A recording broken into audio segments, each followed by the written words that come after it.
Selamat siang, selamat datang calon peserta didik baru SMP Negeri 5 Abian Semal tahun pelajaran 2021-2022. Anak-anak, saat ini kalian sedang berada di kegiatan masa pengenalan lingkungan sekolah atau MPLS. Nah, MPLS tersebut bertujuan untuk memperkenalkan kalian pada lingkungan sekolah tentunya.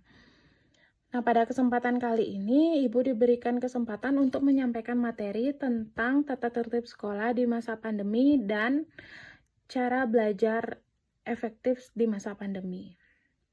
Namun sebelum Ibu masuk ke materi, izinkan Ibu terlebih dahulu untuk memperkenalkan diri.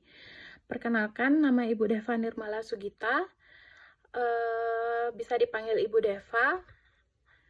Ibu mengampu mata pelajaran Bahasa Indonesia. Oke, langsung saja anak-anak. Untuk materi yang pertama adalah tata tertib sekolah selama masa pandemi. Nah, untuk masa pandemi ini, Ibu ada 5 tata tertib. Yang pertama adalah mencuci tangan menggunakan air dan sabun sebelum dan sesudah memasuki area sekolah. Itu yang pertama. Kemudian yang kedua adalah melakukan screening awal berupa suhu tubuh untuk semua warga sekolah. Kemudian yang ketiga adalah menggunakan masker saat berada di lingkungan sekolah. Ibu yakin di luar sekolah pun kalian juga tetap menggunakan masker. Dan yang keempat adalah tidak melakukan kontak fisik. Contohnya, misalnya di sekolah, jika luring seperti dulu, kita kontak fisik yang biasa kita lakukan adalah berjabat tangan. Itu misalnya berpamitan atau saat kalian baru datang kita pasti berjabat tangan. Kemudian yang kelima adalah atau yang terakhir adalah tidak membuat kerumunan atau tetap menjaga jarak. Itu yang kelima, anak-anak. Nah, lanjut untuk cara belajar efektif selama masa pandemi. Nah, Ibu ingin tahu selama masa pandemi bagaimana sih cara kalian belajar? Nah, di sini Ibu ada 6 poin cara efektif belajar selama masa pandemi. Ibu ingin tahu bagaimana cara belajar efektif kalian selama masa pandemi. Nanti hasilnya boleh dikirim di grup dan Ibu tunggu hasilnya. Oke, langsung saja. Untuk yang pertama adalah mencari tempat yang nyaman saat belajar. Itu adalah cara belajar efektif yang pertama. Kenapa kita harus mencari tempat yang nyaman? Karena tempat yang nyaman otomatis membuat kita nyaman belajar. Misalnya, di ruang kamar kamu atau di ruang kamar kalian bisa membuat sudut baca atau perpustakaan kecil. Entah kalian menaruh komik di sana atau majalah. Jadi setidaknya dalam setiap hari kalian ada ketertarikan untuk mendatangi tempat itu. Tempat yang Ibu maksud adalah sudut baca. Kemudian yang kedua adalah menentukan waktu. Menentukan waktu itu sangat penting. Kenapa? Karena kita akan menganggap bahwa kita seperti sekolah biasa, bukan belajar dari rumah. Misalnya, pada jam 8 sampai jam 9 pagi, kamu menggunakan waktu untuk belajar IPA. Kemudian dari jam 9 sampai jam 10 pagi, kamu menggunakan waktu untuk belajar IPS. Nah, begitu seterusnya.